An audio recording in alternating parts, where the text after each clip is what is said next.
Film जगत से जुड़ी हुई एक इम्पॉर्टेंट अपडेट दे देते हैं।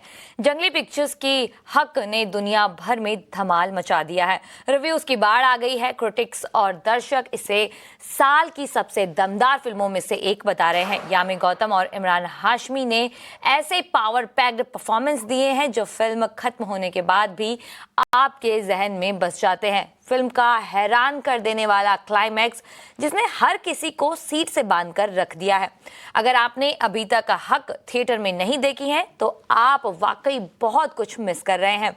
ये सिर्फ एक फिल्म नहीं, एक सिनेमैटिक एक्सपीरियंस है जिसके बारे में हर कोई इस वक्त बात कर रहा है।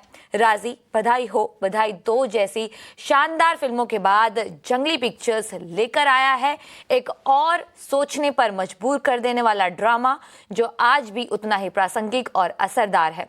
एक ऐतिहासिक सुप्रीम कोर्ट के फैसले से प्रेरित सुपर्ण एस वर्मा के निर्देशन में बनी हक अब आपके नजदीकी सिनेमाघरों में लग चुकी है, तो देर किस बात की है, जल्दी जाइए और देखिए फिल्म हक। ये रही मेहर की रकम। अब आज से हमारा कोई रिश्ता नहीं है। हमारे 3 छोटे बच्चे हैं। महीने के खर्च पर बात हुई थी, अचानक पैसे देना बंद कर दिया। मुस्लिम पर्सनल लॉ और सेकुलर लॉ को आप एक दूसरे के खिलाफ खड़ा कर रहे हैं। एक सांस में 3 बार तलाक लेना कैसे सही हो सकता है सर? तुमने न सिर्फ कौम के साथ गद्दारी की है बल्कि काफिरों का साथ दिया है। सेक्युलर लॉ की आड़ में शरीयत का मजाक बनाया जा रहा है और हम देखते रह जाएंगे। इसे बचाना हमारा फर्ज है।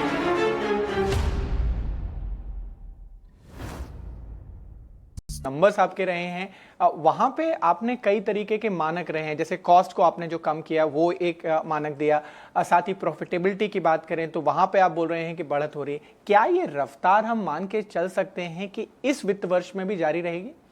ये मानना आई थिंक पॉसिबल है कि वेयर हमारा जो रेवेन्यू है वो पूरा का पूरा बॉटम लाइन में जाता है। तो अगर हम रेवेन्यू का ग्रोथ मेंटेन करेंगे तो प्रॉफिटेबिलिटी बढ़ती रहेगी। हमारा जो कॉस्ट है वो इन्फ्लेशन के साथ बढ़ता है क्योंकि लार्जली फिक्स्ड है वो, तो उसके कारण हमारा ऑपरेटिंग लेवरेज हर साल आता रहता है एंड हमें एक्सपेक्टेशन है कि ये कंटिन्यू होता रहेगा फ्यूचर में भी।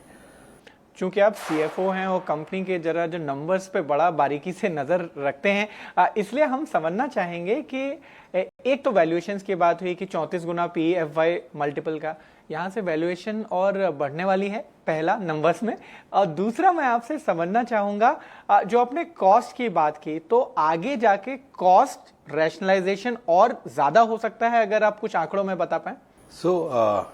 कॉस्ट का रैशनलाइजेशन, पहले मैं दूसरा पार्ट ले रहा हूँ आंसर का। जहाँ कॉस्ट का रैशनलाइजेशन की तरह नहीं देखते हैं हम लोग ये देखते हैं कि जितना खर्चा हो वो वैल्यू जनरेट करे हमारे लिए। तो हम इसलिए खर्चा इंक्रीज ही कम करते हैं, तो कॉस्ट इंक्रीज कम होता है और रेवेन्यू फास्टर ग्रो होता है, जिसके कारण हमारा प्रॉफिटेबिलिटी बढ़ता है। तो हम लोग कॉस्ट कम करने का फोकस करने की जगह खर्चा करते समय, पहले स्टार्ट करते समय ध्यान रखने का कोशिश करते हैं। वैल्यूएशन जो हमें लगता है डिपेंड करता है 2 चीजों पे, एक तो हम कितना प्रॉफिटेबिलिटी जनरेट करेंगे और कितना मल्टीपल हमें मिलता रहेगा। तो मार्केट इटसेल्फ अभी तो थोड़ा अच्छा हो गया है पहले से, तो उसके कारण मार्केट का मल्टीपल भी अच्छा चल रहा है। उसके ऊपर हम लोग ग्रोथ भी ज्यादा अच्छी डिलीवर कर रहे हैं, हम प्रॉफिटेबिलिटी भी ज्यादा अच्छी डिलीवर कर रहे हैं, तो हमें थोड़ा प्रीमियम भी मिल रहा है उस चीज का। और मुझे लगता है वो दोनों चीजें कंटिन्यू रहनी चाहिए इन द कमिंग टाइम्स। और तीसरा जो पहलू है वो है